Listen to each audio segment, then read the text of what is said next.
Tole, nagaa waaqayyoo hunduma keessaniif haa ta'u, hordoftoonni World Christian Media aanillee guddaan isin jaalladha. Alex yeroo tokko naafeera. Asiin yeroo tokko lama dhufee dubbadhee nan beekaa. Alex illee guddaa ulfaadhu. Sagantaa kanatti waan naafeerteef keessumaa mata dureen irraa dubbachuu jaalladhurra. Waan naafeerteef baay'een si galateeffadha. Ulfaadhaa hundu. Ulfaadho Liikoo baay'ee bifamee asumaanii namoota nama 300 oltiin hordofaara namoonni 300 keessan kuni jaalala waaqayyoo waan isinitti himu ergaan kun namoota bira akka ga'uu fi adiraa jaalala waaqayyoo waan isin gaafadhu nam tokko yoo xiqqaate nama tokko gartuu tokkotti sheeraa godhu jedhee jaalala waaqayyoo isin gaafadha biliisii sheer godhaan isiniin jedha. Tole egaa Liikoo mata duree irratti dubbadhuratti akka kan waan naaf feerteef ulfaadhu jette noormaalii ati gaa yeroo baay'ee waa'ee icciitii bara dhumaa kana yeroo baay'ee kan itti dubbattu lafati fidduu hin beeknu ati baay'ee dubbistaa qorannoowwan garaagaraa qorattee yeroo itti dubbattu ni agarra. Mee icciitiiwwan bara dhumaa kana dubbachuuf maaliif barbaachisee Liiko? Tole, baay'ee ulfaadhu Aleksi. Dhugaadha yeroo baay'ee icciitii bara dhumaa irratti fokas godheen haasa'a. Sanarraa dubbachuu baay'een jaalladha. Kun sababa malee miti. Waan tokko kanatti gootu kennaadhuma ganama sii kennamerraa kaateeti kanatti hojjettu. Kennaan hundumtu mana waaqayyoo keessatti kennamu waldaa kiristaanaa ijaaruudhaaf jabeessuudhaaf akkuma Phaawulos dubbatu kennama. Malee callisee miti kan kennamu. Kennawwan hedduutu jira. Kaan hin lallabu, kaan hin barsiisu, kaan hin faarfatu, kaan raajii dubbatu, kaan afaan haaraa dubbatu. Kennaa hedduu sagalee waaqayyoo keessatti arginu.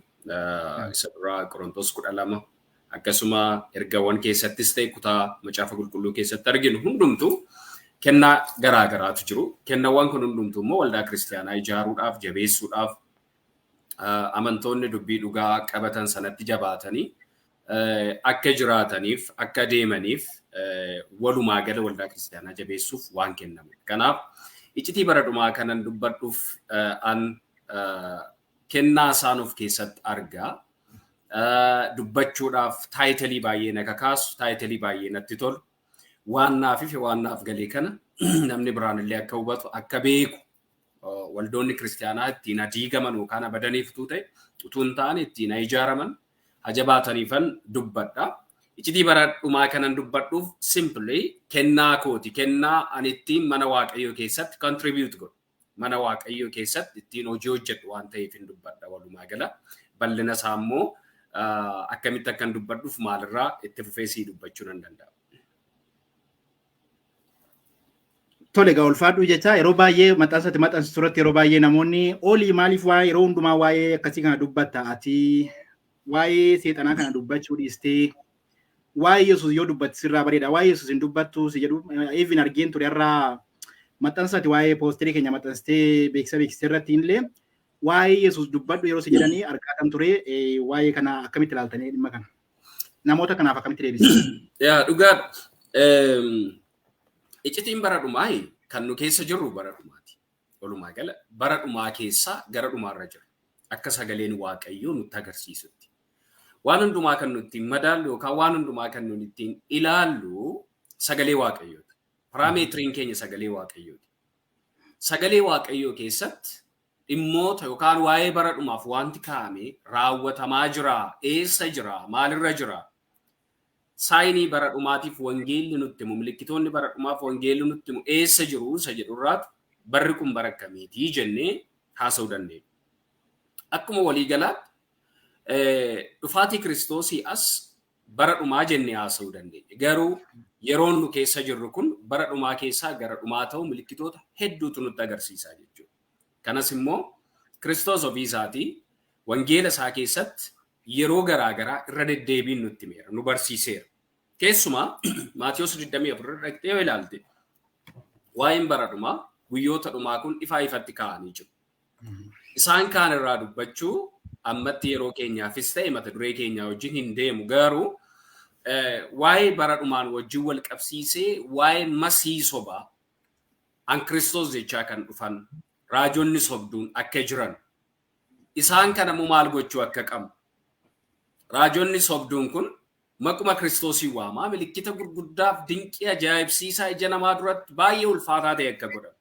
Kun immoo maqaa Kiristoosii waamanii fakkaachuudhaan godhu malee dhugaa Kiristoosiin keessa isaanii qabaatanii yookaan Kiristoositti amananii yookaan duuka buutuu Kiristoosiin ta'anii utuu hin taane humna sa'amaa sanatti dhimma ba'uudhaan hafuuramaa sana guuttatanii akka konkolaataan nadaajii guuttatee socho'u yookaanis immoo waa tokko gochuudhaaf akka nuyi inerjii wayii barbaannu inerjii hamaa sanarraa fudhatanii gocha kana gochuu akka isaan danda'an.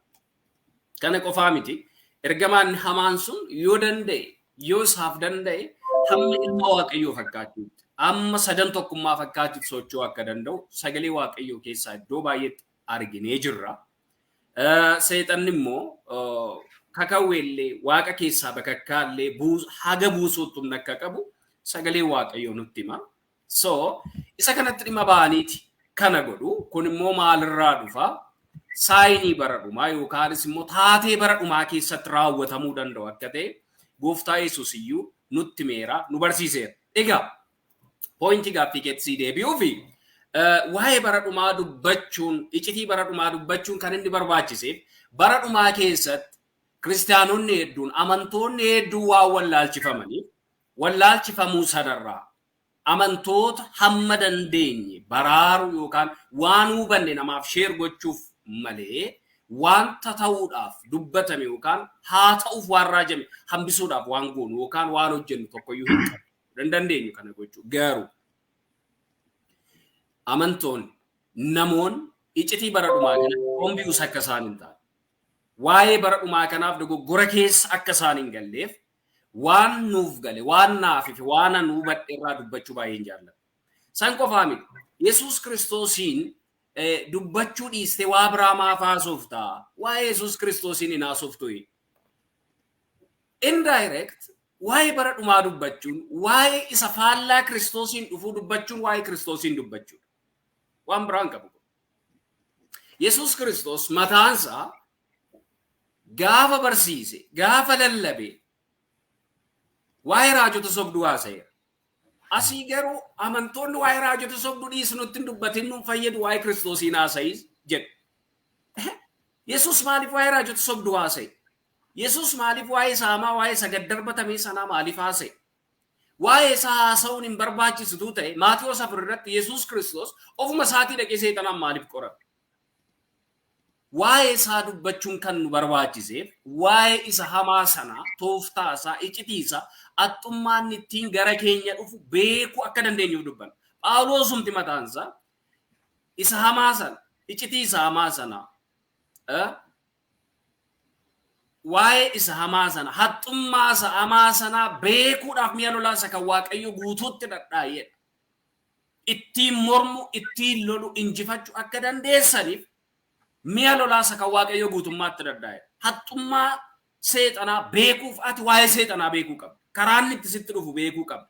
Akkamitti addunyaa keenyaarraa akkaataa inni attaa godhu beekuu danda'u sirra jiraata. Kanan beektu taanaan nama dirree waraanaatti lolaaf ba'ee dhukaasuun beekneedha jechuudha.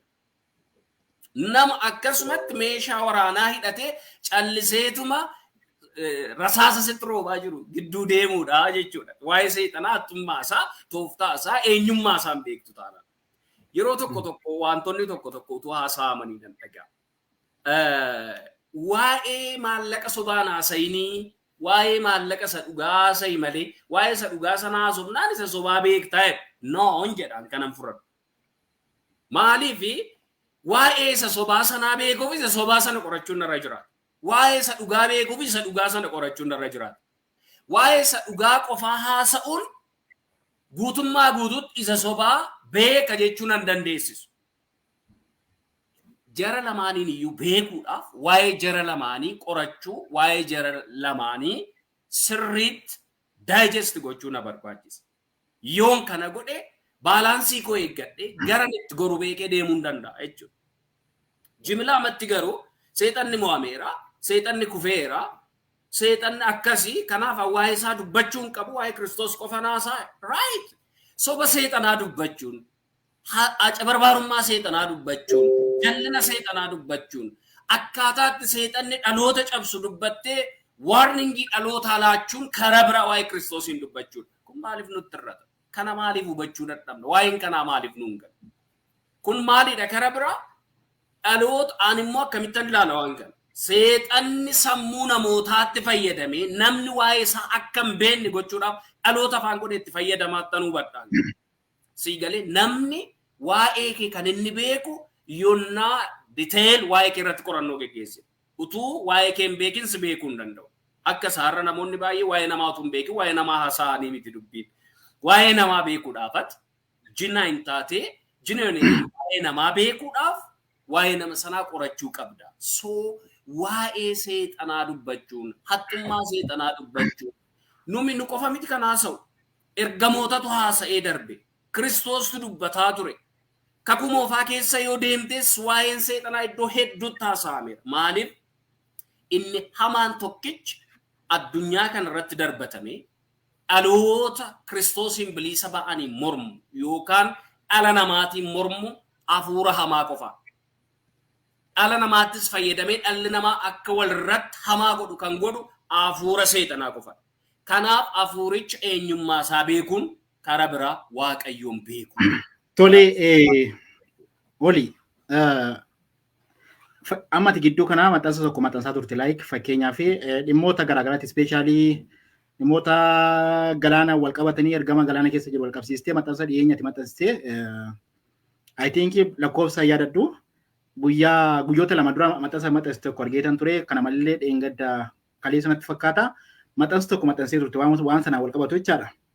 Achirraati maal agarraa raajotni kun yookaan raajonni sobaa kan isaan dinqii fi milikiita garaagaraa gochuu danda'anii hafuura seexanaa fayyadamanii jettee waan sana wal qabsitee barreessitee turte. Akkamittiin ta'uu danda'a jechuun akkamittiin seexanni seexana baasuu danda'a. Yookaan akka raajonni sobaa akkamittiin hafuura seexanaa fayyadamaniitu akkamittiin dinqii fi milikiita gochuu danda'u. What does it mean? Maal jechuudha? Good question. Baay'ee ulfaadhu. Yeroo baay'ee gaaffiin kun hin ka'aa. Namoonni illee keessaan yeroo naa barreessan koomentii irratti illee yeroo isaan haasa'an nan arga.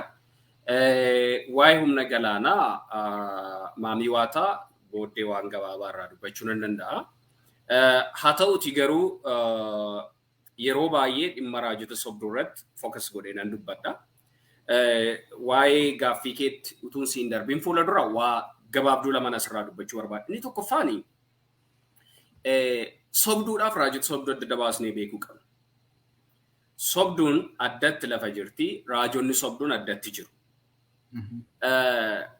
Raajonni sobduun bara dhumaatti Kiristoosiin ka'u nuun jedhe isaan warra milikkita gurguddaaf dinqii gurguddaa agarsiisanii bakka bu'ee yookaanis immoo ripireezentaatiivii bineensicha on behalf of the beast. Hafuura biistii yookaan seexana sana hamaa sana bineensa sana bakka bu'uudhaan warra dinqiif milikkita gurguddaa godhanidha isaan. Kiristoosiin ka'u kan inni jedhe. Gama biraan macaafa qulqulluu keessattis iddoo baay'ee nagarra. Sobdoonni immoo jiru.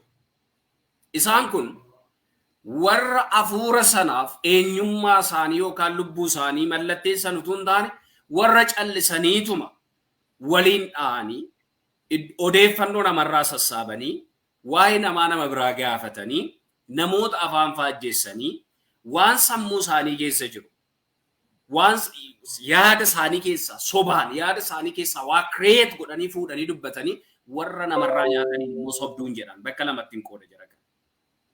Ilaala. Sobduun warra callisaniituma fakkeenyaaf maqaa kee haga kaagayyuu bilbila kee taargaa makiinaa kee odeeffannoo kee gaazar godheen sammuutti shamaddadeen dhaqee amantoota dura dhaabadheen akka waan hafuurri qulqulluu natti meetti haasaa jechuudha. Isaan kanaan raajota sobduun jedhu. Sobduudha isaan kun. Sobduu. Warra odeeffannoo namaa sassaabee, warra maqaa namaa funaanee, warra sobee dubbii bixxilee sammuu keessatti Phexros ergaa isaa lammaffaa boqonnaa 2 keessatti kana dubbatee jira. Warra sammuu isaanii keessaa waa fuudhanii ittiin namarraa waa nyaatan. Isaan kun amma biyya keenya weeraranii jiru walumaa gala. Warra iddoo garaagaraatti sharaa hidhatanii maqaa amantiitiin, maqaa raajiitiin nama goomsaa oolan. Simple magic. Magic itu xiqqoo warra namatti agarsiisan warra hojjetan. Ani isaan kana sobduun jedha malee isaan kanaan raajota sobduun jedhu. Raajonni sobduuni warra dinqiif milikkita gurguddaa hafuura hamaa sanaan geggeeffamanii. Lamaan iyyuu seexanatti dhimma ba'a. Garuu warra lubbuu isaanii hamaa sanaaf mallatteessanii egeree jireenya isaanii barbadeessanii raajota sobduudhaaf sagalee waaqayyoo kan kaa'u gubannaa bara baraati kallattiidha. Mul'ata keessa dhaqxee yoo ilaalte warri gocha akkasii raawwatan warri raajii sobduu jedhaman isaan dhagaa abiddaa boba'u sanatti darbatamanii isa hamaa sanaa wajjin gubachuuf jiru. Isaan firdi isaanii asumatti fixaniiru warra lubbuu isaanii mallatteessan kun. Akkuma yeroo darbe dubbadhee ture maamii waataa irratti namichi paastariin Naayijeeriyaa sun yeroo dhaqee lubbuu isaa mallatteessa dhiifama illee yeroo itti barbaadetti dhiifama dhabee inni hamaan sun isa galaafate. Dhaggeeffadhu. Namoota baay'ee akka fakkeenyaatti sii kaasuu nan danda'a. Like namoota akka Michael Jackson fa'a. Isaan kun hiriirri isaanii tokkuma. Utuu dhiifama barbaadu inni hamaan sun dafee sardee isa galaafate. Namoota hedduu akka fakkeenyaatti kaasuu dandeenya. Namoonni lubbuu isaanii seexanaaf mallatteessan, namoonni lubbuu isaanii seexanaaf kennanii raajii sobaas haa ta'u ittiin dhaloota kana wallaalchisuudhaaf addunyaa kanatti bobba'an hundumtuu gatii isaanii argatan. Eessatti asumatti gatii isaanii fudhatanii jechuudha. Kanaaf raajota sobduu warra nuyi ittiin jennu warra dinqiif milikkita gurguddaa agarsiisanii akkuma sagalee waaqayyoo dubbatu. Isaan kun hafuura hamaa sanaan geggeeffamanii kan isaan godhanii. Maal godhu, eessatti godhu, akkamitti godhu, odeeffannoo garaagaraatti dhimma bahuu dandeessa. Odeeffannoo irraa fagaachuu hin dandeenye. Waan hundumaa konspiraasii goonee lafa kaa'uu hin qabnu. Maaliif sagalee waaqayyootu nutti hima waan ta'eef.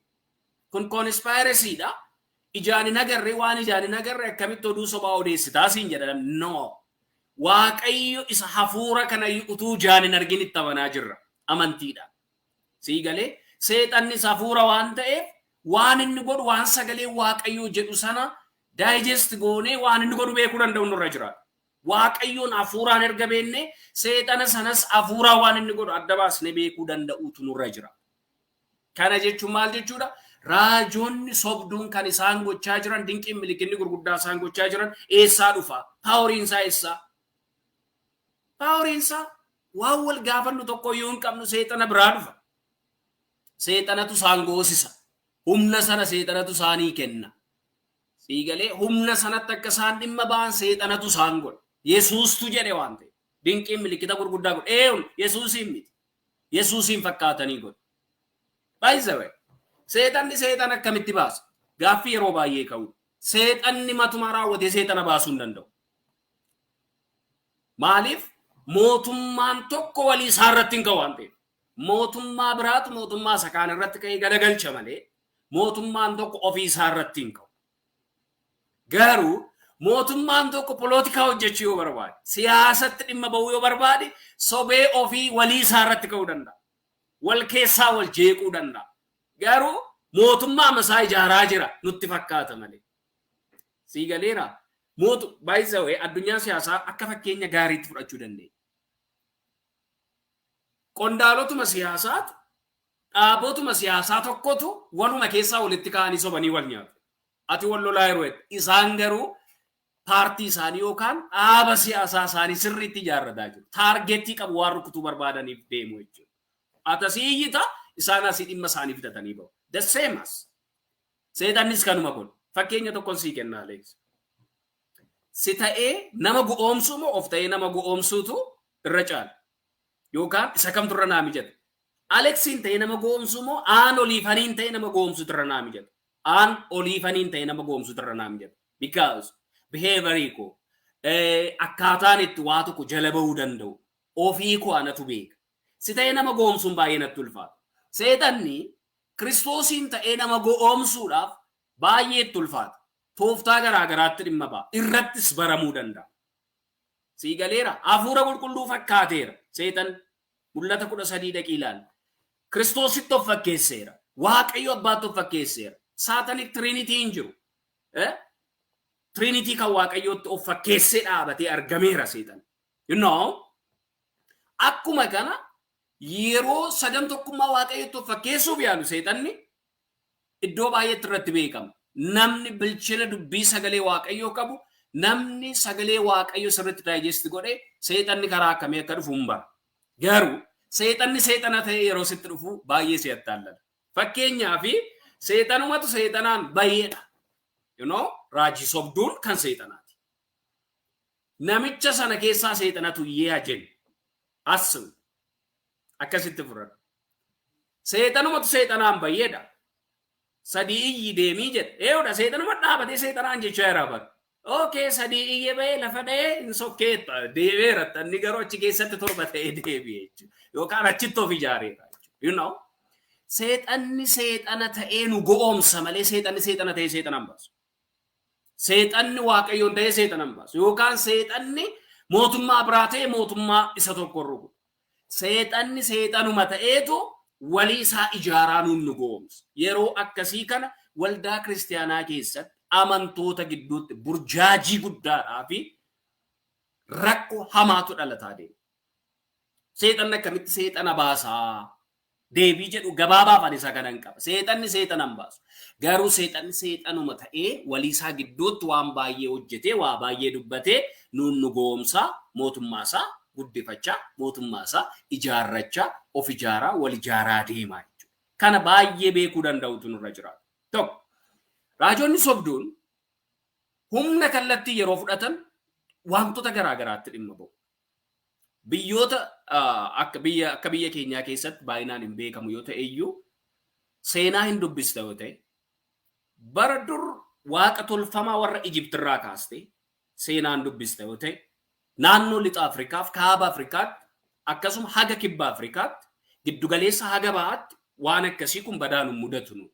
Garuu naannoo lixa Afrikaa, naannoo kibba Afrikaa, naannoo kaaba Afrikaatti okaltii hama afuurota hama hedduutu jira kan namoonni dhimma itti ba'an.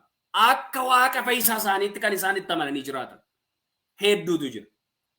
Har'a raajonni sobduun afuura kanatti dhimma ba'anii kallattiidhaan bakka sana qaamaan naqanii dhaabatanii waadaa galanii lubbuu isaanii mallatteessanii humna kana fudhatanii as deebi'anii ittiin waldaa kiristaanaa keessatti maqaa Kiristoosiin nu sobaa jiru.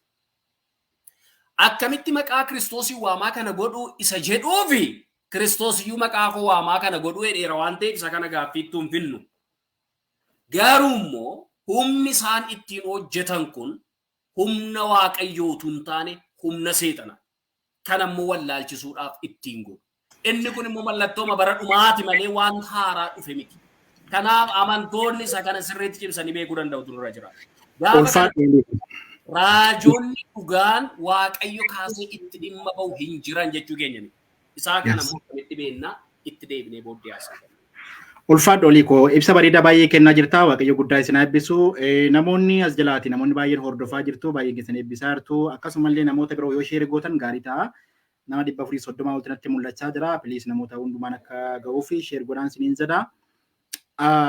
Kan hordofaa jirtanii qophii daqiiqaa 40 yookaan 40 minute proogiraamii karaa fuula Feesbuukii World Christian Media akkasumallee karaa YouTube keenya World Christian Media torbanitti guyyaa tokko guyyaa roobii galgala akka saayitii biyya Itoophiyaatti saayitii sadii kaasee kan isin darbudha. Ulfaadhu waliin dubbii bareedaa gochaatu jirra. Namoonni keenya baay'een illee gaaffiiwwan ani gaafachuu qabu.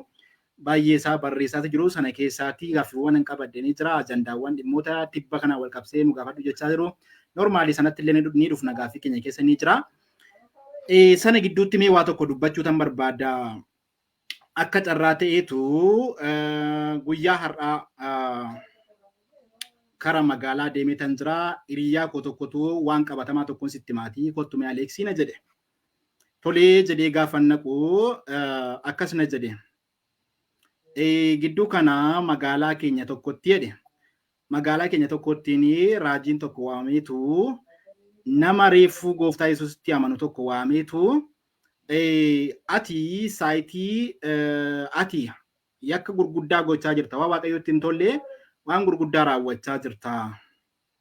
Kanaaf waaqayyo lafa irraa si kaasuu barbaada. Kanaaf saayitii 6tti lubbuun kee lafa kanarraatti deemaa jedheetti dubbateedhe.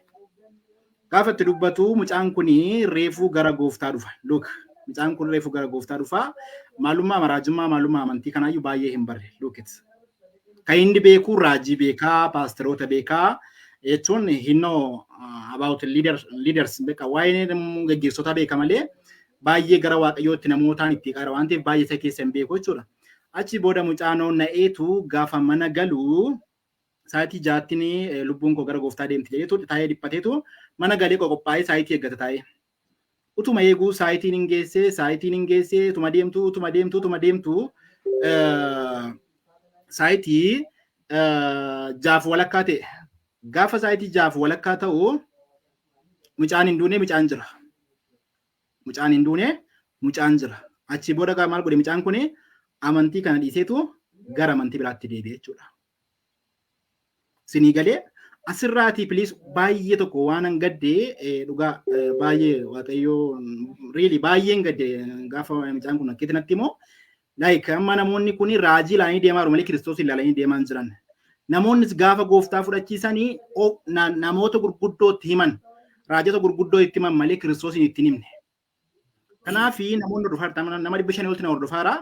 Namoonni ammallee lubbuun haaraas keessa hordofaa kan jirtan kan ilaalamuu qabu kan fayyisu kan jiraachisu kiristoos duwwaadha. Please raajii ilaaltanii hin deemina, paasterii ilaaltanii hin deemina, eenyuun ilaaltanii hin deemina. Kan ilaalamee deemamuu qabu kiristoos duwwaadha. Kiristoos dubbate jechuun raawwate jechuudha. Kiristoos dubbate jechuun raawwate jechuudha. Kanaaf maal jechuun barbaade namoonni baay'een maaliif waa'ee raajotaa dubbattu maaliif akkas gootu baay'een even ani dhugaa dubbachuudhaaf kara miidiyaa kana namoota baay'een nan argaa hojiin koo wajjinillee wal qabatee caalmaatti hojiin koo gara miidiyaa fi hojii barsiisummaa wal qabatee yeroo baay'ee namoota baay'eetti nan yaadda garuu namoonni sababa achirratti na beekanii fi dhuga ba'umsa kanaa yeroo baay'ee natti himu. Kanaan wal qabatu jechaadha. Namoonni baay'een raajota ilaalanii gaafa goyyooman namoonni baay'een even amma waldaa deemuu dhiisanittiin amma kiristoos hin dhiisuutti namoonni baay'een gaaniiru. Jara kanaaf ergaan qabu kan ilaalamuu qabu kiristoos kan deemamuu qabu gara waldaa otoo hin ta'in gara kiristoos. Gara kiristoos. Kanaaf tokkummaa qulqullootaa gaafa dhattaan abaluu waan dogoggoreef like an dogoggoruu hin danda'a oliin dogoggoruu ni danda'a ni dogoggora nama cubbamootadha. Nama cubbamootadha. Nu ilaaltee naani nu ilaaltanii hin kuftu. Olii ilaaltanii hin kuftu. Kan ilaalamuu qabu garuu eenyudha? Kiristoos duwwaadha. Gara kiristoos ilaalaa. Gara isaa ilaalaa fuulli keessan iPhone deebitanii qaayina lafa ilaaltanii afaarfannaa 34 lakkoofsa 5 irratti. Kanaaf asumaan hordofaa kan jirtanii namoonni ammallee raajotaan gowwoomfamtanii miidhamaa jirtanii kan ilaalamuu qabu gara kiristoos duwwaadha isinii jennee asumaan dubbachuu barbaanna. Tole egaa walii koo gara gaaffii keenyaatti gaafa dabarru raajii bara dhumaaf raajame raawwachuun isaa dirqamadha. Walumaa galatti raajiin waa'ee bara dhumaa raajame raawwachuun isaa dirqamadha. Dubbannes dhiisnes inuma raawwata. Garuu kana dubbachuun isaa maaliif barbaachise yaadati? Okay, Alex gaaffii bareedaa na gaafataa. Wanta tamma dubbatti irraa waa xiqqoo dubbadhee darbu yoonaa eeyyamti. Yeah, go ahead. Dhugaa dubbachuudhaaf har'a waan waldaan kiristaanaa keessattu yeroo baay'ee yeroo waa'ee waldaa kiristaanaa dubbadhu akka nama anti Christian Church ta'e tokkotti na ilaalu namoonni baay'ee. Sanaan miti. Inaaffaa waldaa kiristaanaa qaburraan dubbadhaan. Nama waldaa kiristaanaa keessatti guddateedha waan ta'eef inaaffaan achirraa qaburraan dubbadha.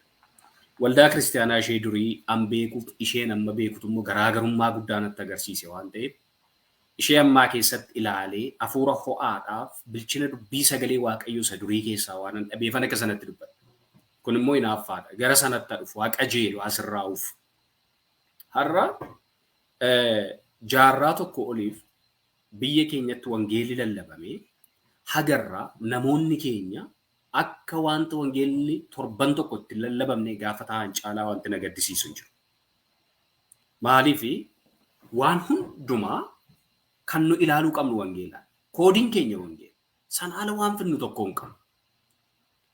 Akkuma abbaan seeraa koodii garaagaraa nama yakka hojjeteef koodii yakka, nama siiviliin himatameef koodii siivilii dhimmoota garaagaraa irratti seera salaallatu dambiiwwan reguleeshinii garaagaraa fuudhee itti fayyadamu biyya lafaa kan waan keessa jiru dhimma waldaa kiristaanaa waan nu ittiin jajgoonu wangeela. Sanuma kan nu ittiin murtii ilaalu. So Maal jechuun barbaada? Har'a waldoonni sharaa hedduun waldoota sharaan jedhan jechuun waldoota qubna gara hin qabne biilla fooqii meeqa walirratti ijaaru waldaa sharaan jedhu. Maaliif ijaarsa isaa sanarraan amantaa waan hin qabneef jechuudha. Sharaa jechuun sharaa isaanii diriirsan sanaan haasaa jiratu hin taane cimina isaanii ejjennoo isaan qaban sanarraa jalqabee waldaa sharaa jedhan diigaman bada waan ta'eef hin jiru barbaachise waan bor hin jirre waan ta'eef akkasitti haasaa. Baay'ee keessatti namoonni gara Kiristoos yeroo dhufan lubbuu haaraa 300 finnee lubbuu haaraa 500 finnee lubbuu haaraa 1000 darra gooftaatti amanee gammada. Well gaarii lubbuu haaraan gara waaqayyoo dhufuun gaarii lubbuu haaraa akkaataa isaaniitti gara waaqayyoo fidaa jiran waaqayyoo inna tirees bichisiisaa maalsi bichisiisaa FSRii bittaa Ayruufii bittaa maqaa konkolaataa achi dhiyeenyaa asitti waan dagadhe hin beeku gaasachi gammachiisfaamu maal jettan amma haaraa konkolaataa haaraan tokko dhufe. So waan akkasii bittaa suuqii guddaa jaartaa abbaa kampanii taataa jedhanii gara Kiristoosiin fidu. This is prosperity gospel. Wangeela badhaadhinaatti lallabaa jiru. Wangeela badhaadhinaa lallabnatu hin taane wangeela fayyinaa lallabna. Wangeela fayyinaa keessaanitu waan nu barbaachisu immoo nuu kennaman. Malee wangeela badhaadhinaa keessaanitu Kiristoosiin agarrame. Egaa namicha kanatti lallabdee fidde kanuma gootee fi achi keessa malee jireenya saafiyyuu lubbuu saafiyyuu homaa tokko gochuu hin dandeessu. Kanan argatoo ta'e namichi kun bobba'ee hidee. Har'a lubbuu ammanaa gara gooftaa dhufe jedhanii inni isaan lakkaan dhugaa Kiristoosii wajjin biyya lafaa kana keessa jiraachuun immoo hammam hadhooftu akka isheen taate hammam akka isheen aarsaa si baasistu gatii si kaffalchiistu itti himtee Kiristoosiin dhugaan baatuuf taana. Risoorsii jireenya isaa borii jireenya bara baraa itti lallabdee gara Kiristoosiin hin fiddu taanaan lubbuu balleessaa jirta malee lubbuu waaman jirtu. Even lubbuun akkasitti gara mana waaqayyoo dhufu balaa lubbuu warra kaaniiti. Aan akkasittan ilaala. Negatiivii keessa galaa jirra malee bu'aa buufataa jirru tokkoyyuu hin qabu. Maaliif hundeen sobaan ijaarame sobumaan ta'a. Paasterii Naayijeeriyaa yeroo darbe hafuura maamii waataan hojjetu sana sitti meera. Barreesseera namoonni baay'een keessan ilaaltanii dubbistaniiti kan isin jirtan. Gaafa dhaqee walii galtee kana maamii waataa wajjin mallatteessee hojii kana hojjechuutti gaafa seen ilaaltuun yookaan paasteriin isa duraa gara sana sageesse maalittiin jedha arraa jalqabdee wangeela fayyinaa lallabuun sirra hin jiraatu wangeela badhaadhinaa dubbachuu qabda waa'ee fayyinaa dhiisii waa'ee badhaadhinaa haasa'i kun waadaadhaa jedhee waadaa galchisiise qaba. This is true history kun seenaa dhugaa agartee waanuma itti kenname gochaa jiru har'a ishee amma raajii amma gurbaadhaan akkas jedhamee sanaan warruma sobduu safara keessaatti fudhadha malee isaan raajiin sobduu miti. Namichi hin duuta kun like siistamiitti nama sodaachisanidha. Amma waan ta'eef mucaa sana sodaachisaa jira bara. Sii galee waan ta'eefitti sodaachisaa jira. Ergaan akkasii yeroo baay'ee naquun nama ati akka taataa haalli kee kun natti mul'atu maaltu itti mul'ata akka itti mul'atu hin barbaadu inni waa'ee koo argu haal tokko argeera ani waa'een kun amarkan jiru no. Egaa namni bilchina hin qabne hinduu tadhame akkam garaasi nyaata sa'atii itti du'uuf jedhu sana taa'ee eeggataa ture. Kun amantiidha garuu dogoggora malee malee. Sii galee gaafa sana taa'ee dhabu namichi fuula isaa negatiiviinis poozitiiviinis hubateera bakka amantii kan hundumaa sobduu godhe keessaa bahee deemu. Dur pheenxee gaafa jedhamu warri pheenxeen dhugaa dubbatu jedhama. Har'a pheenxee jedhamnaan safara pheenxeen dhaabatinaa isheen sobduudha jedhama. Sii galee durbi tajaajilaa barbaaddeetti heerumti har'a mataa filata yookaan maqaa tajaajilaa taanaan ijoolleen durbaa safara isaarra hin baatu. Dhaggeeffadhu sittin hima. Kun waan garaagarummaa yeroof gochinuun har'a waldaa kiristaanaa keessatti gochaa jiru waldaan kiristaanaa immoo irratti dammaquu dadhabde fideedha. Lubbuu baay'eetu kanaan dogoggora hamaa keessa galaa jira. Okay, gara gaaffii keettan sii deebi'a. Wanti dubbatame raawwatamuu nafuun raawwatama haasa'ummaa barbaachisa. Perfect. Irraawwatama dhugaa. Wangeelli kan inni lafa kaa'e bara dhumaaf wanti raajame hundumtuu raawwata. Isa kana raawwannee dura dhaabachuu hin dandeenye. Jaallannees jibbinees inuma raawwatama. Irraawwatin hin jennus nuti.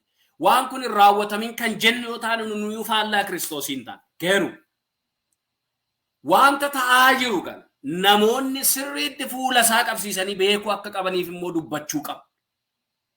Fakkeenyaaf bara dhumaatti raajii sobduun hin kaatii kunoo milikkitaaf dinqii gurguddaa godhanii nama wallaalchisu waan ta'eef of eeggadha yoo jette waan raajiin sobduun gochuu dhufte sana hambisaa jirta miti ati. Isheen raawwattee firdii ishee fudhattee numa deemti.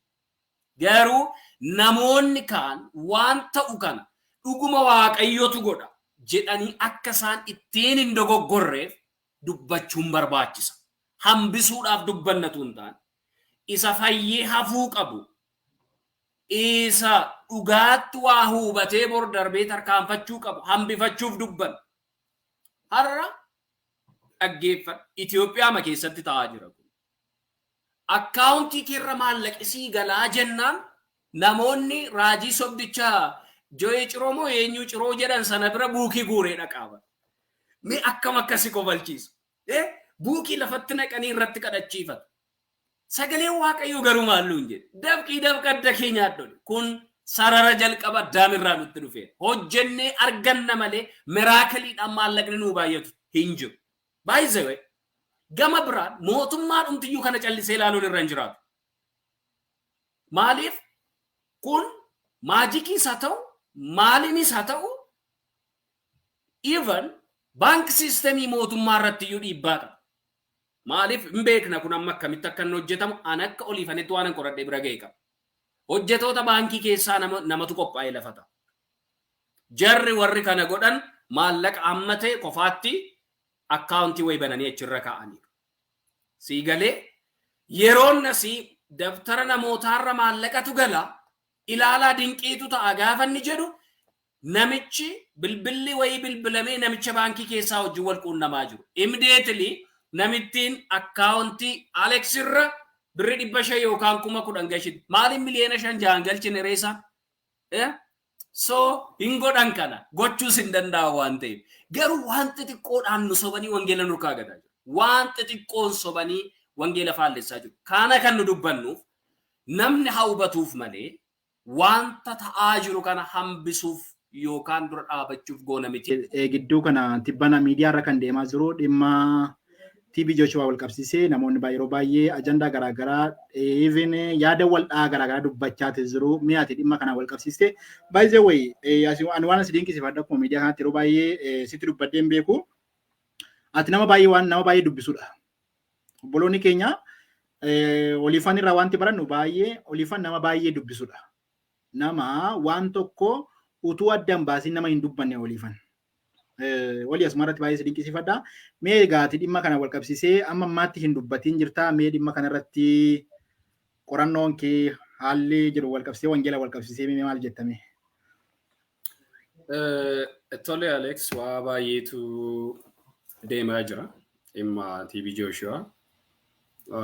Namoonni baay'een isirraa dubbataa turanii wal dhabdee baay'een argaa waa'ee nama du'ee dhiisaa waa'ee isa jiruu lallabaa egaa namoonni keenya defense mechanism yeroo fayyadamanii dhugaa dubbachuuf dhugaa tokko beeku garuu ittumaan simoof ittumaan si bira darbuu fi waan loojik hin taane dubbatu iddoo baay'eetti namoota tokko tokkorraa waan an argu hunda jechuu koo miti. Waa'een nama du'ee dhimma baasa taanaan maal rakkoo maalii qabee dubbatan irraa baratta taanaan waa'ee nama du'ee maal rakkoo maal qabee dubbatan waa'ee gootota darbanii gootummaa isaanii haasofnaa miti ree akkuma biyyaattu jabduu isaanii cimina isaan hojjetanii darban haasofnaa miti. Namni tokko yoo dhuguma Jooshuwaan balleessee deemeera ta'e waan inni balleessee deeme har'a irra deebi'amee akkan hojjetamne waan Jooshuwaan balleessee deeme har'a yoo dubbatame maal rakkina qaba. Jechuun maaluma rakkinni isaa waa'ee nama du'ee dhiisaa namoonni gariin immoo Musee itti fakkeessanii jechuudha. Seexanatu reeffa isaa irratti lola kaasaa jira. Waaqayyo namni akka Musee hin jiru nuun jedheera. Nummoo asuma wangeela cabsinee fuuneetu Jooshuwaaf Musee ol bira qabneerraa jechuudha. Wantoota baay'ee gaafa laaltu si qaanfachiisa. Dhugaa dubbachuuf ulaama kamittiyyuu waa'ee nama du'ee hin dubbatin namni nuun jedhu hin jiru.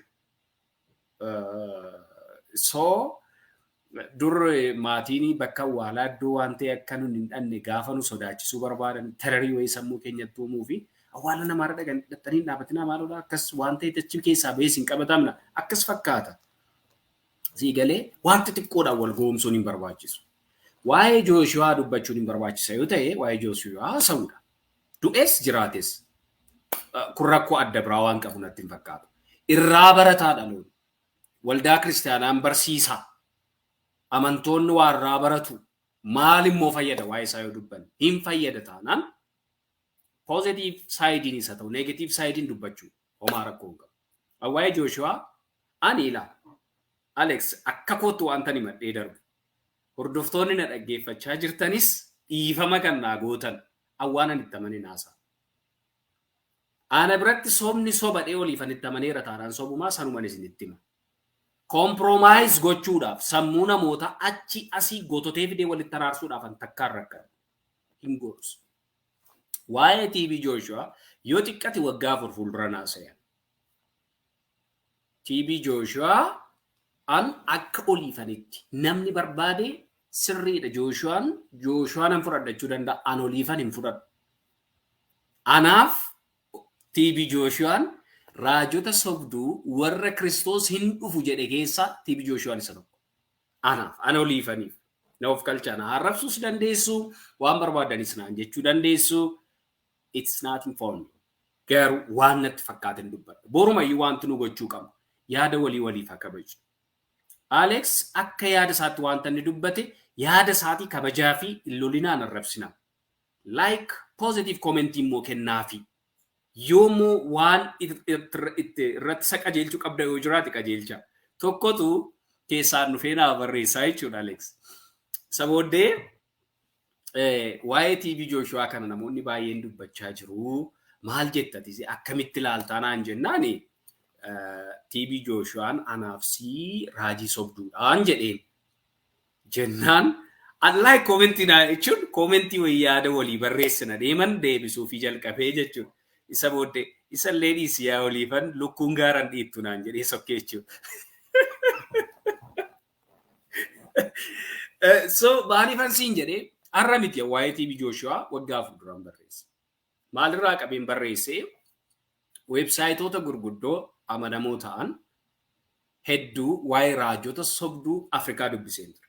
TV Jooshuwaan raajota sobduu Afrikaa 10 keessaa 4ffaarra ture.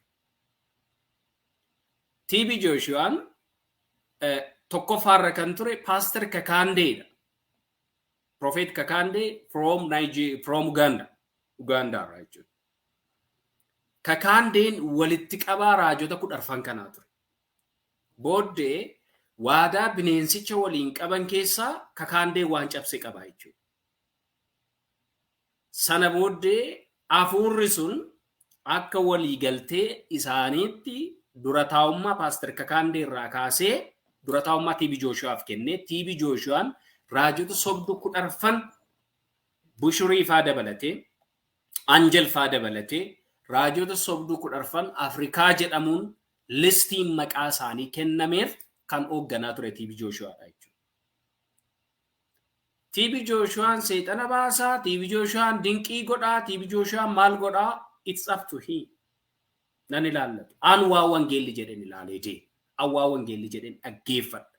Waa'ee TV Jooshuwaa akka oliifanitti awwaanan ilaalee qaba. Haa ta'u itti arrabsamnees waan baay'een nuun jedhameera. TV Jooshuwaa BBC'n tibba kana poosti godhee jechuudha. Ani dhugaa dubbachuudhaaf hadheessii yookaan maqaballeessii waldaa kiristaanaa irratti geggeeffamu kamuun fudhadhu. Duran dhaabadha. Hin fudhadhu. Anis achuma keessa hin jira waan ta'eef. Sii galee waldaan kiristaanaa dhugaa qabdu irratti yeroo isheen maqaa baddu an warra waldaa kiristaanaa wajjin hiriiranidha. Malee faallaa waldaa kiristaanaa warra deeman. Warra waldaa kiristaanaa fakkaatanii waldaan kiristaanaa akka maqaa baddu godhan immoo an isaan kanaafis faallaadha. Isaan kanarratti ageenestiidha jechuudha. Maaliifan kana sii kaasaa akka caqasaatti wanta sitti dubbachuu barbaadu BBC'n miidiyaa guddaa addunyaa kanaati. Number 1 jechuu dandeenya. Like CNN, BBC warra akkasii kana miidiyaa gurguddaa addunyaan kun qabdudha.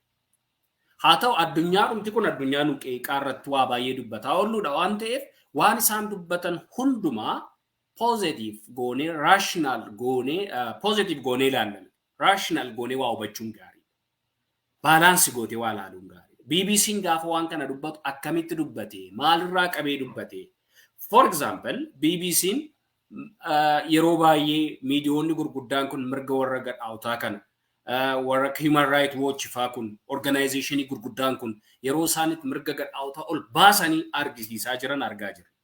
Kanaaf waa'ee waldaa kiristaanaaf positive attitude qabuu jenneen ilaalu. Garuu waa tokkoon sitti hima. Namni gaafa attaaksi godhu qaawwumati qabduun attaaksi godhu. Namoonni maqaa waldaa kiristaanaan daldalan kun immoo warra waldaa kiristaanaa attaak gochuu barbaadan kanaaf assetii guddaa qabeenya guddaa raajonni sobduun fakkeenyaaf qaamni biraan tokko waldaa kiristaanaatti maqaa balleessuudhaaf raajonni sobduun assetii guddaadha nama waldaa kiristaanaa maqaa balleessuu barbaadu jechuudha. Siigalee BBC'n fakkeenyaaf akkuma walii galaatti New World Order keessatti yookaan addunyaa haaraa seexanni ijaaruuf deemu keessatti waldaan kiristaanaa ga'ee tokkoon qabdu akka isheen baddu barbaada seexanni. Waldaa kiristaanaa attaak gochuuf immoo organizationii gurguddaan kun miidiyaa gurguddaan kun irratti hojjechuu danda'u ageenestii waldaa kiristaanaa deemuu danda'u sirriidha hin deeman hin jennu. Maaliif waldaan kiristaanaa gaa'elli qulqulluun dhiiraaf durba qofaa gidduutti geggeeffamaa itti barsiisti kana ejjennoo ishee kanatti saman. Biyyi lafaa garuu organizationii gurguddaan garuu dhiirri dhiira fuudhuu danda'a dhalaan dhalaatti heerumuu dandeessi dhiirri saala jijjiirrachuu danda'a dhalaan saala jijjiirrachuu dandeessi jechaa jira jechuudha. You know, kana jecha waldaa kiristaanaa sappoorti godhaa BBC'n hin jedhu. Garuu immoo wanti beekuun nurra jiraatu namoonni kun hundumtuu by the way documentary yeroo hojjetamu miidiyaa gurguddaa irratti odeeffannoo yeroo gaazexaa ta'u yeroo gabaabaa gidduutti funaanama miti.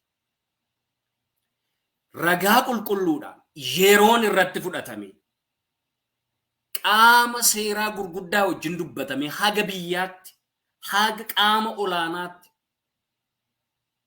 linkiin hojjetameetu ragaan funaanama callifamee miidiyaan hamma kana ga'u ragaa sobaa TV Joshua irratti qindeessee waan post godhuuf raawwatee tokko yoo qabu. Garuu fooltii TV Joshuaatiin waldaa kiristaanaa attaak gochuu danda'u. Ilaa waan nu beekuun nurra jiraatu. Badii TV Joshuaatiin waldaa kiristaanaa attaak gochuu danda'u. Amma namoonni baay'ee yaada akkamii kennaa jiru. Warra leesbiyaaneetu TV Joshua qeeqaayedha. Leesbiyaan kan taate TV Joshuaan disciple kooti atedhee utuu barsiisaa jiru waan itti ejjeef abdiirraa kutatte TV Joshua silumaa akka waaqayyootti waan ilaalaniif isa sila dubbataa turreedha. Waaqayyoon akka waaqaatti ilaaluu dhabanii raajota sobduu akka waaqayyootti ilaaluun waaqayyo wajjin walitti nama buusaa. Uumama ala si godha adeemsa ala procedure jireenyaa ala si godha jechuudha. Lesbiyaanii taate. Isheetu TV Joshua geek. Inni isheen haasoftu garuu isa yeroo sirrii turtee sanaa malee sammaa miti. Live ishee sammaa saamir jirti miti isheen bara. So namoonni kun hundumtuu wal jijjiiranii dhufanii ragaa yeroo dur ijoollummaa isaanii kaasanii waldaa sana keessa turan hundumaa hidhanii fidanii agarsiisanii laa kunoo this is my evidence nuun jedhanii utuu nutti himanii kun sobaa nuun jechisiisu. An akka kootti akka olifanitti gaafan ilaalu kun soba furan. An dubbadheera. Hangafa raajicha sobduu Afrikaa jedheen waan BBC'n post godhe share godhe. Sana booddee hin dubbanne. Maalifan hin dubbanne? Alex amma sordoftoonni as jalaa nu dhaggeeffachaa jiran akka isaan waan kana hubatan kanan barbaadu. Dhugabaatiin Amaanu'eel Amos waggoota 30 dura hojjete afaan garaagaraa afaan Amaariffaa afaan Oromootti namoota baay'ee hiikamee gabaarra jira. An ilaalcha an raajota harraaf qabu kan narkaa jijjiire dhugabaatii Amaanu'eel Amos dubbisuu godhu. Dhugaa akka nu hubadhuuf immoo baay'ee na gargaara. Hubadhaa. Raajii sobduun gaafa dhaqee lubbuu isaa seexanaaf mallatteessu final success isaa seexanaaf kenna. Baay'ee sooromuu danda'a, femesii ta'uu danda'a, qabeenya horachuu danda'a, waan barbaade gochuu danda'a. Garuu final success isaa harka seexanaa keessa jira. Seexanni maal waadaa galchisiisa? Yeroonni final success irra ga'u sa'atii barbaadetti lubbuu isaa fudhachuudhaan kan saati bakka qabeenya seexanaa ta'eera namsun. You know? Fakkeenyaaf conspiracy hedduu dubbatamaa jira waa'ee Joshua irratti iyyuu lubbuun jira hin duune akka kana baqataa jira of dhokse kan jedhan jiru. Ansana hin fudhadhu namanus du'uu danda'a hin beeku. Kanarraa ammas waan hin dubbadhu hin qabu. Garuu asirratti waantan jechuu barbaadu namoonni yeroo hundumaa lubbuu isaanii seexanaaf kennan accidentaliidha. Haalli du'a isaanii nama kamiifuu beekamaa miti. Jooshuwaan har'a tajaajilaa oolee bor du'ee argan. You know? Kaleessan tajaajila har'an du'ee nutti himame jechuudha. Kun maal sitti agarsiisa? Seexanni yeroo barbaadu dhukkuba isaallee hin nageenye namni amma noormaalii gaafa du'u dhukkubsatee ciiseera baloodhama dhaqaa dubbisaa jedhama dhaqaa gargaaraa jedhama otuma dhamuu du'aa jechuudha. This nature. Garuu inni saayilentii kiil godhee fuudhee deemu kun seexanaa bara. Sii galee namoota baay'ee argineera. Namoota du'a akkasii du'an. Namoota du'i isaanii baay'ee shook nama godhe baay'ee isaa argineera. Dhuga baatee Amaanu'eel Amoosii dubbiste kana agarta gara dhumaa irratti jechuudha.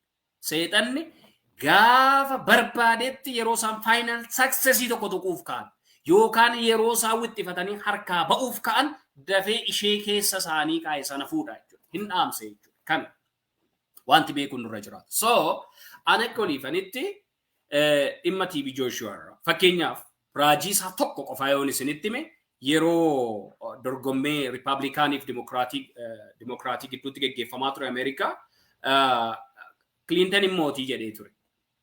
Garuu isheen immoone nama biraatu moo'ee aangootti dhufame. Tokko lama yeroo tokko Champions League irratti Baarsaaf Chelseatu taphate natti fakkaata.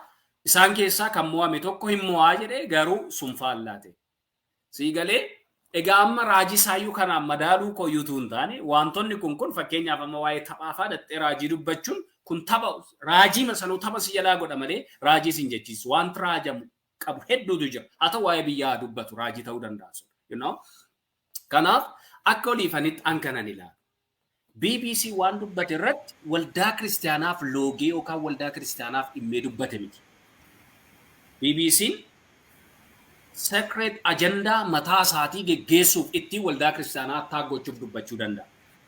Garuu waa'ee TV Jooshuwaaf kan dubbatame qaawwanni qabutti dhimma ba'ee BBC waldaa kiristaanaa attaak godheera. Ana akka oliifanitti garuu TV Jooshuwaa irraa shakkii tokko hin qabu. TV Jooshuwaa irraa jisobdu. Ulfaadhu olii waa'ee TV Jooshuwaa wal qabsiisee waa'ee sobaa wal qabsiisee normaalii anillee amma teenan dubbisaa baay'isee wayiituun dubbisii waa tokko dubbachuun gaarii miti as jalatti namoonni barreessaa jirtanillee Even raajota 10 sana listiin godhaa jedhaa turtanii dhaqaa dubbisaa website irra jira waan ta'eef dhaqaa dubbisaa akkasuma dubbisaa bira gaa baay'ee way isa oliifan jedhe kana dhugaaf miti isaa yoo dubbistan gaarii ta'a waan ta'eef utuu waa tokkoon dubbisiin namatti haasa'uun it's not good. So as much as possible try to search on there are so many websites hedduu jira waan ta'eef deemaatti dubbisaa isinillee baradhaa waa tokko wal barsiisuun immoo gaarummaa fida. Mee namoota reefu dhuftanii fi kutaan sila yakaba dubbiseetanii gara gaaffiitti nutti ce'a.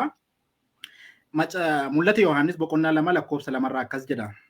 Ergichi hojii kee wanta ati itti dadhabdu obsaan danda'uu keessa namoota hamoota immoo calluma jettee akka ati hin dhiifne warra ergamoota utuu hin ta'in nuyi ergamoota of hin jedhan qortee ilaaltee sobduu ta'uu isaanii akka argites ani beekaadha.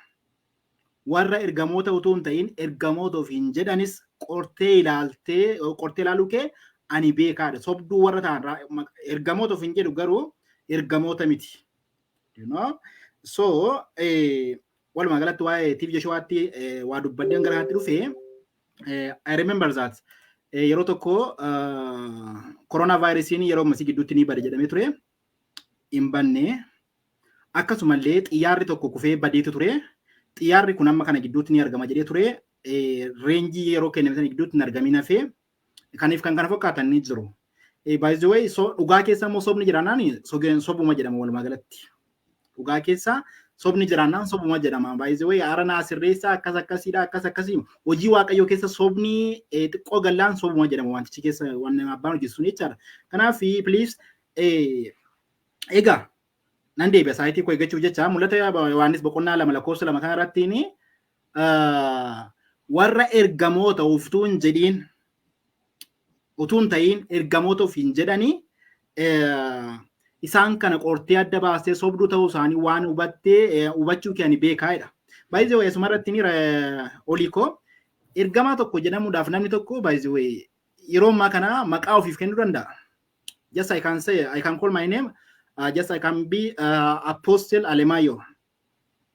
Who cares? EOT ke ergoda.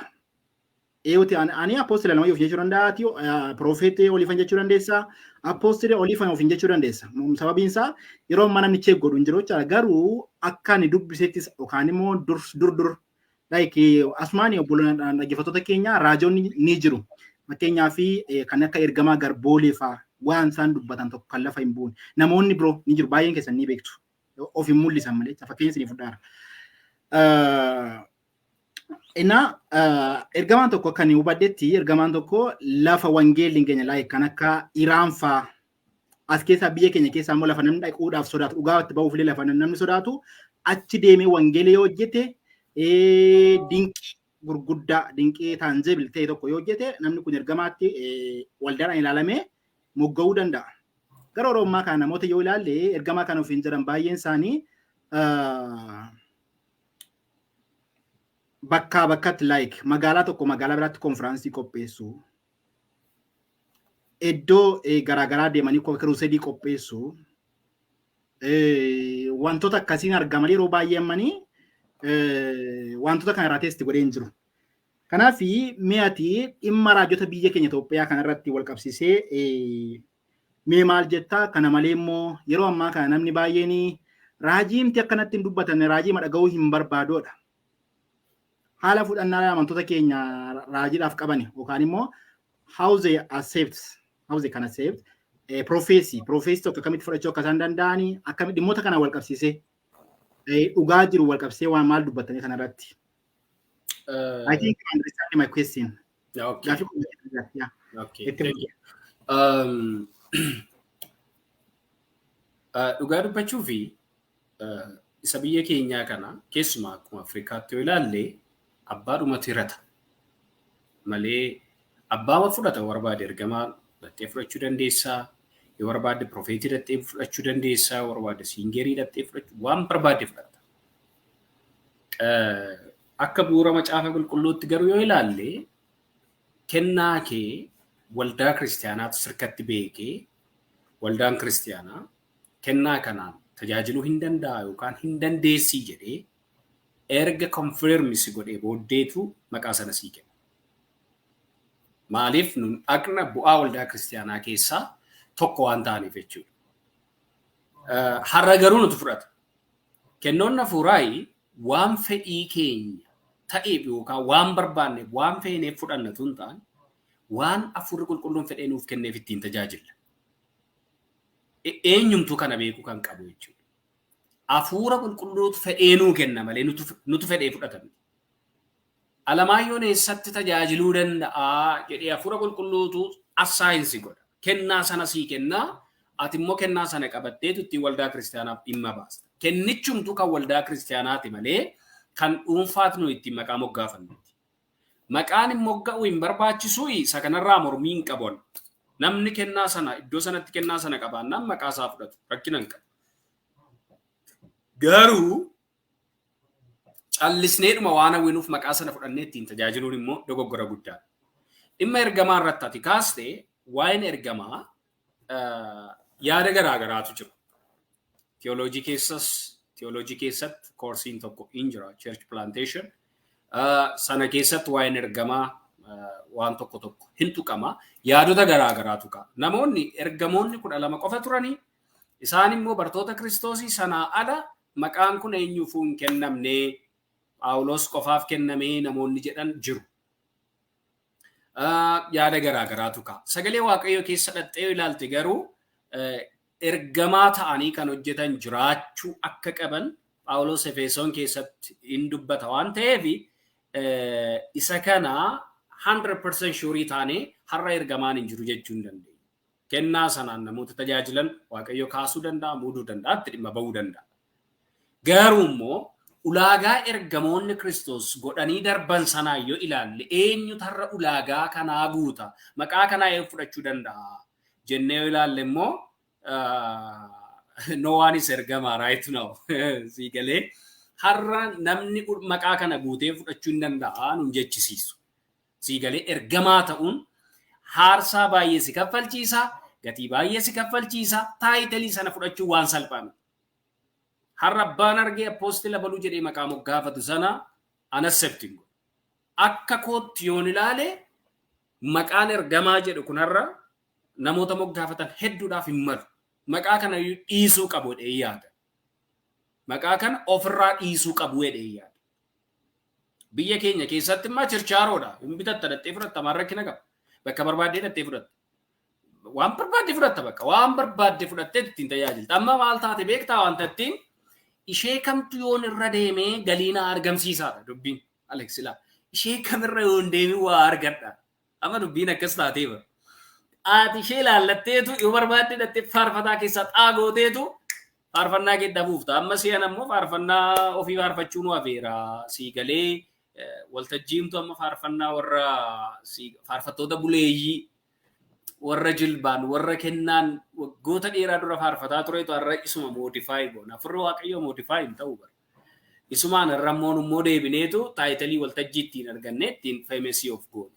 Kun dogoggora guddaa. Kennaan sun nurka jira taanaan of keessaa qabna taanaan ofuma keenya keessa faarfannaa haaraa weedduu galata faarfannaa haaraadha Waaqayyoon afaarsinu. Waldaan kiristaanaa faarfannaa abaluu jennu yoo hin qabnu baay'ee faarfataa abaluu enna malee faarfannaan kana abaluutiin jennu maaliif waldaa kiristaanaa ijaaruuf kenname waan ta'eef.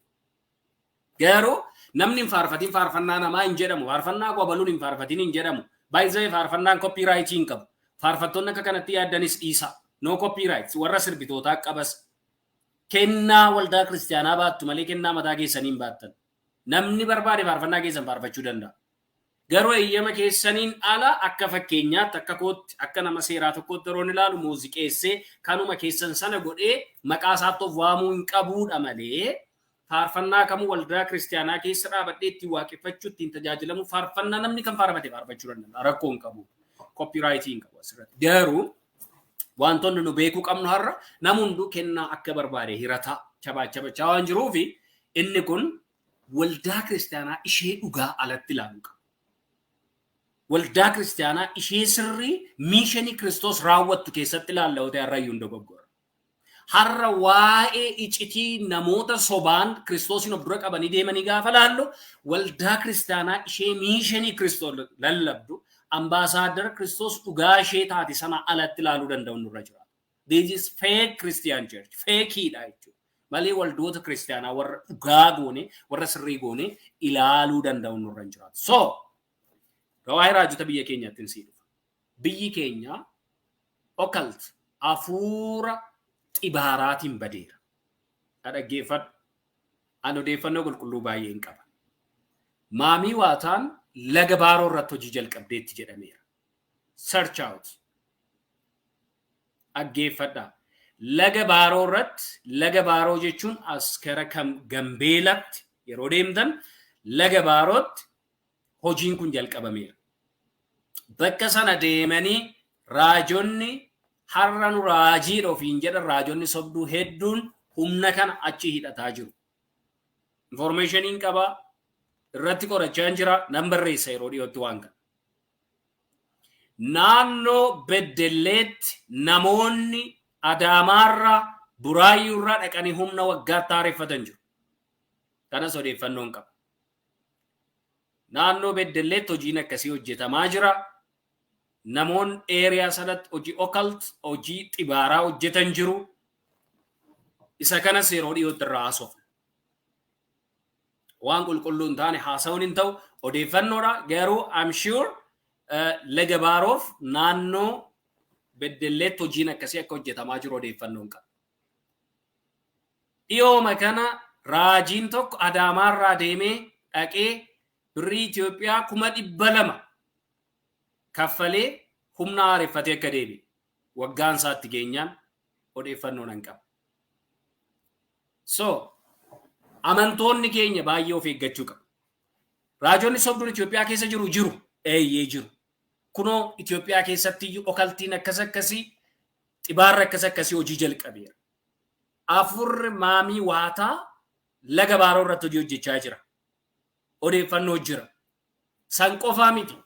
Har'a ministirii gurguddaa dhaabanii sochoosaa kan jiran, miraakilii gurguddaa hojjenna kan jechaa jiran hedduun isaanii biyyoota Afrikaa akka Gaanaa, akka South Afrikaa, akka Naayijeeriyaa fa'aa deemuudhaan humna kana haareffatanii deebi'aa jiru.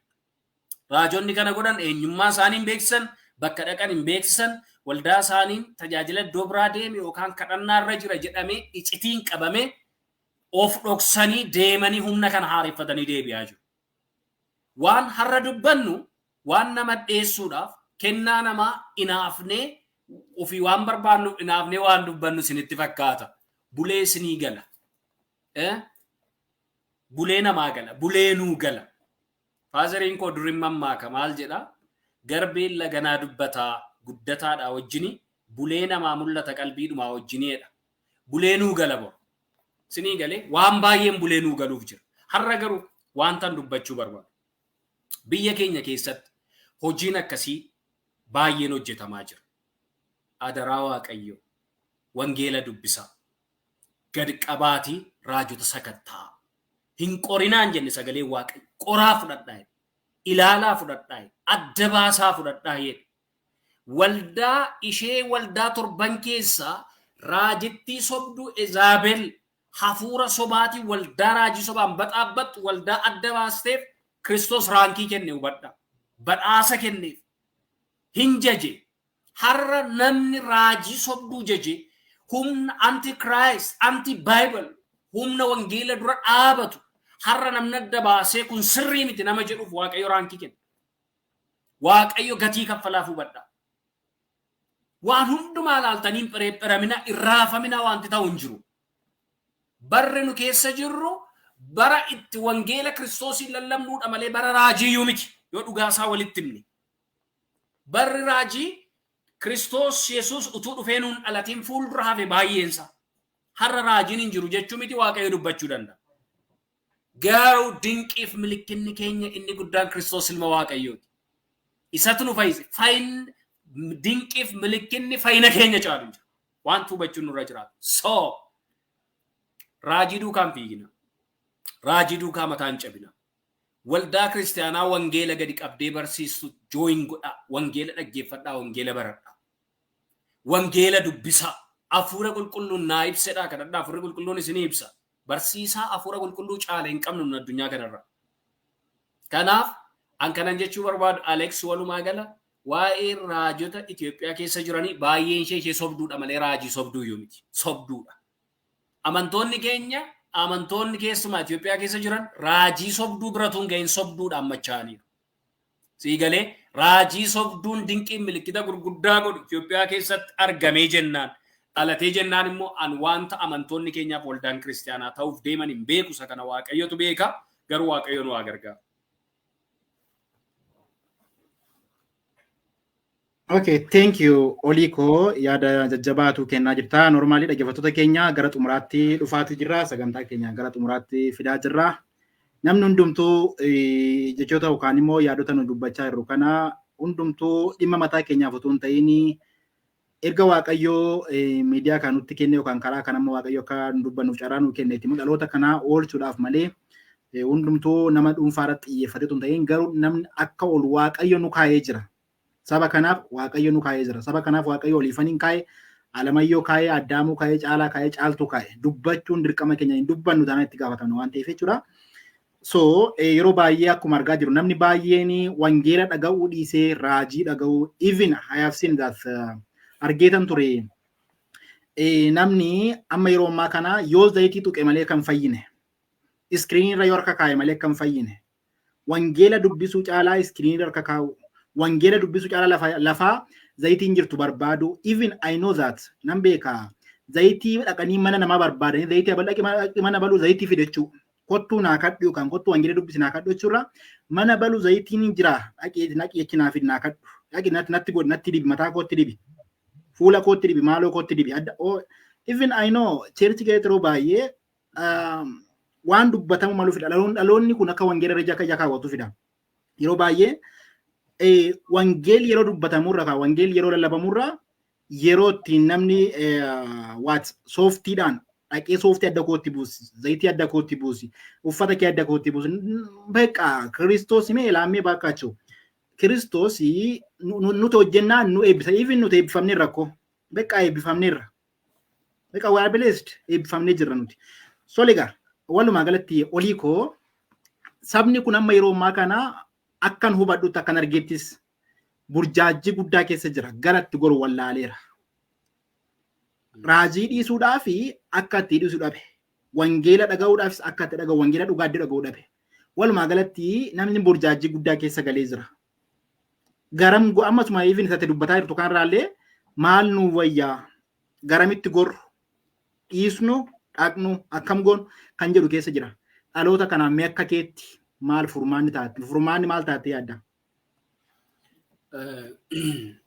Dhugaa dubbachuu fi furmaanni tokkoof tokko sagalee Waaqayyoo gadi qabanii dubbisuudhaaf barachuudha.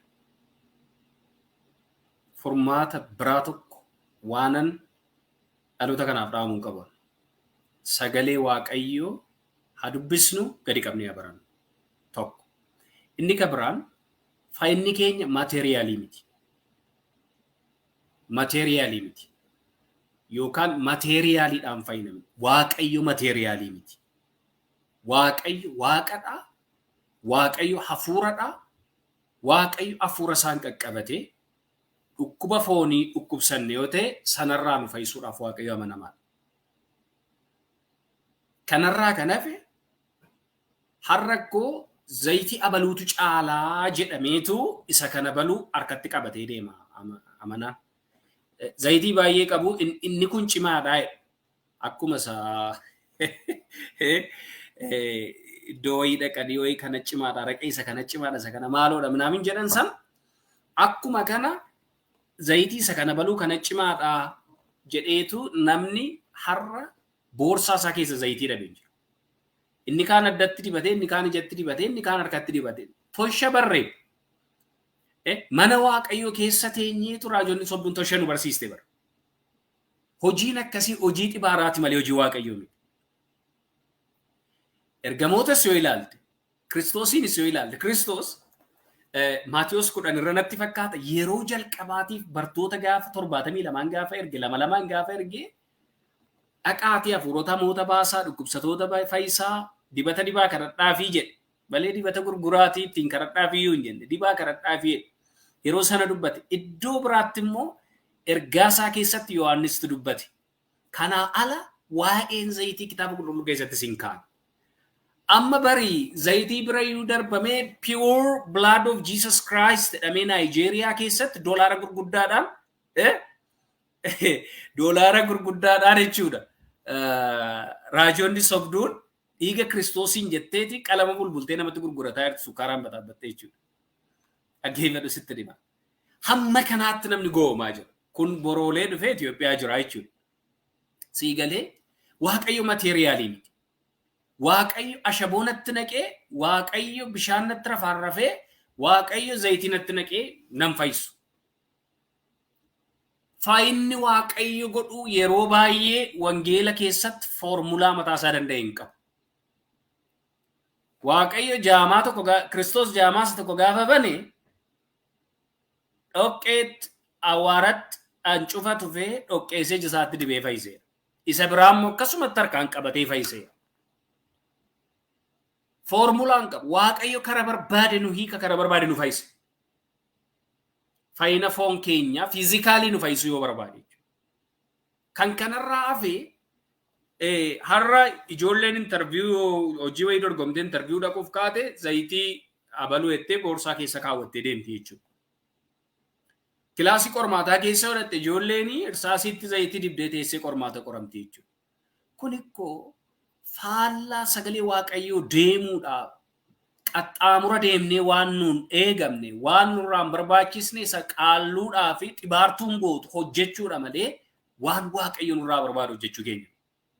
Kanaafiyyuu wanta isiniidhaam Wantoota material ta'an waaqayyotti fakkeeffamanis hin dogoggorsan baqadha. Waaqayyo materialii. Waaqayyoon haga kana akka isin xiqqeessitan godhee seexanni isin irratti taphataa jira. Waaqayyo materialii. Waaqayyo zayitii miti. Waaqayyo zayitii keessaan dhufee sababatti hin si fayyisuuf hin qabu maal? Hafuura isaan dhufee si fayyisuu danda'a si keessa jira.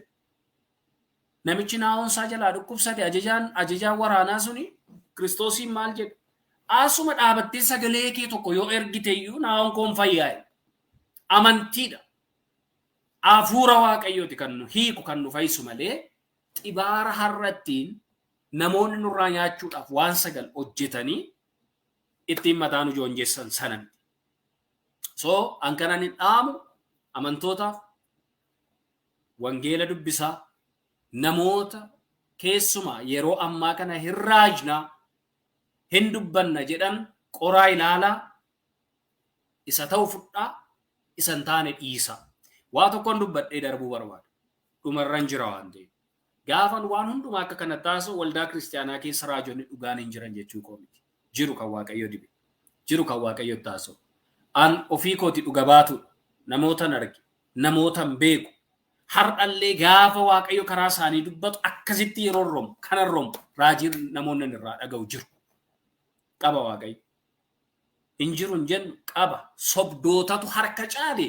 Sobdootatu baay'atee isa dhugaa keessa laalaa fudhadhaan jedhe maleen waaqayyo namoota raajii dhugaaf dibe hin qabu hin jenne. Hafuurri qulqulluun har'ayyuu mul'ata namootaaf hin kenna, raajii namootaaf hin kenna, afaan haaraan dubbachiisa. Waaqayyo har'ayyuu hojiitti jira.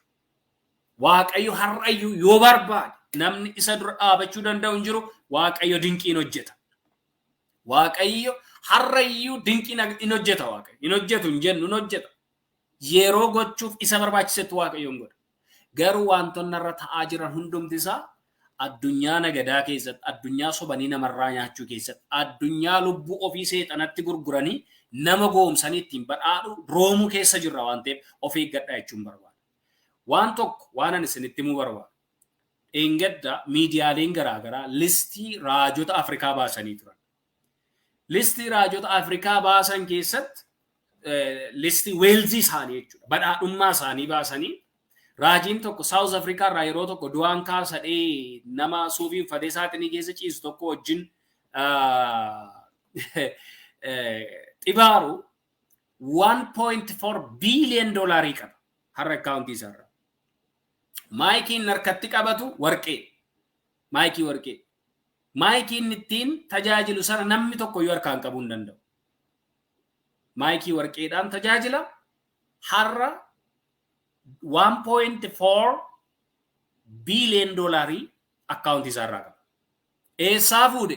Sabbataadha hiyyeessaatti coree, zayitii gurguree, bishaan gurguree walitti qabate. Har'a private jettiin ittiin deemu $8 billion. $8 million. Doolaara miiliyoona 8 private jettii bitee ittiin deemu. Namni keenya hoo qoricha dhiisi fayiteettaattiin jedhamee galee du'aa jira. Ilaal. Du'eetu waan qabu immoo urguufee dhaqee raajii sobduuttiin badhaasee harka qullaa manatti galee immoo lubbuu dhabaa jira. Kanaafuu wantan isinii dhaamu akkaawuntii sobduun gabbisina. Raajii sobduun badhaadhaa taatee akka isheen isinirraa nyaattuuf hin eeyyamina. Wangeela fayyinaa dubbisaa. Namoota dhugaatti gadi qabanii sagalee waaqayyoo barsiisan irraa baradhaa. Waldaa kamuu haa taatu. Wangeela dhugaa lallabdu sadan tokkummaa waaqayyootti amantu Kiristoosiin halabsitu sagalee dhugaa dhageenyaan dhaqaa ta'aa baradhaa. Nama lama sadii gidduudhaa maan ta'a. Sinii galee waldaa durii, waldaa xinnoo, waldaa guddaa, waldaa gadii, waldaa olii, waldaa ammaa hin jiru. Hin jenne Kiristoos kan. Bakka isin lamaaf sadii taatanii maqaa koo walitti qabamtanitti anachitti isin gidduun jiraa. Goomsa akkasiis dhaaba. Kun tooppikii biraadha. Yeroo biraa haasa'uu dandeenya.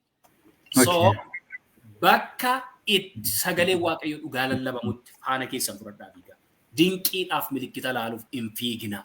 Dinqiif milikkinni keessan isa lubbuu isaa isinii kennee fannoo irratti rarra'e salphina keessan baate aarsaa namni hin kaffalle isinii kaffalee jireenyichaaf isin filate san dinqiif milikkinni Kiristoosiin isinii caalee hin jiru jechuun barbaada. Alex, thank you. Ulfaadhu Olikoo sittan deebi'aa ammallee online irra turii kana gidduutti wanta dubbachuu barbaadu sagalee Waaqayyoo keessaati wangeela Maatiyos boqonnaa 6 lakkoofsa 33 irraa akkas jedha.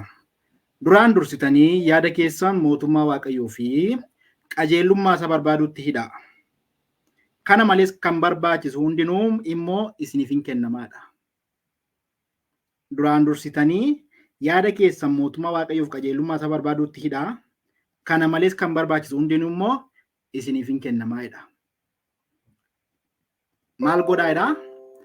Duraan dursaati yaada keessan mootummaa Waaqayyoo fi qajeelummaa isa barbaadutti hidhaa.